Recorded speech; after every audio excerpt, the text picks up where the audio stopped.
unajionea tu. Mwanaume ni mwokozi. Ndio maana wewe mwanamke ni tajiri, mtarajiwa hata kama leo unalala kwenye mkeka. Ukishampata baba tu yeye ataleta godoro. Masofa ndani ataleta. Bwana wewe ni milionea, lakini yawezekana tu ule milionea hujui kuuteka.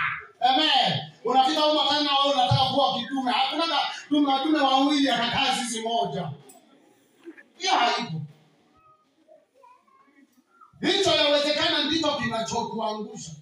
Lakini niseme kwamba eneo hili ni nyeti sana, sio eneo la kupika tu, hili ni eneo la kupika kabisa. Na mtu anapokuwa mkubwa, yani mkubwa yoyote, iwe kwenye familia, iwe kwa wanyama, anahitaji unyenyekevu. Kwa sababu hata naangalia tunapokuwa nakaa hapo nyumbani, yani unatafiti tu unaangalia, kuna kuku hapa hawaendi shambani, kwa kweli wanategemea kula vya kwangu. Bila ambavyo nimeleta pamoja na mama kama ni dagaa nini tunatupia wanakula. Lakini na wao kwenye kula hapo vile ambavyo nimewapa mimi wanataka heshima. Na wala usiuharibu sana yani uasilia wako, yani usiuharibu sana. Unajua wengine mpaka mnaingia mpaka mwisho unakuwa kama zeruzeru. Watu wanashtuka kwamba yawezekana wewe ni kwenye ukoo wa zeruzeru. Kumbe umezidisha tu. Usipoteze sana uasilia wako. Unanielewa? Sasa wewe ukiishi maisha ya kutazama kwamba kuna watu hapo kule yani ni wekundu, utafikiri nyama ya nguruwe lakini hawana wanaume.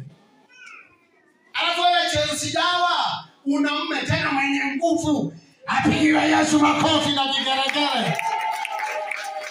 Sasa utakutisha nini?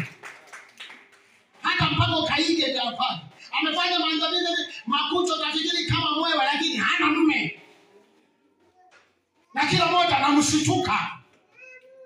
Asema mimi, kwa nini watu wanasema kama mimi nikitaka kuoa wanaenda kijijini? Kwa nini? Wewe kujiuliza jambo hili?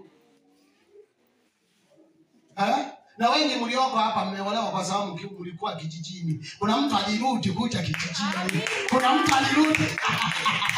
Haleluya!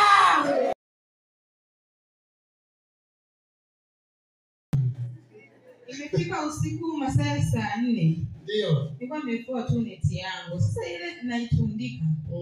Nikasikia moto ukawaka tumboni na ilikuwa haijawahi maisha yangu yote mimi kusema kwamba tumbo liwake moto na sina madonda ya tumbo.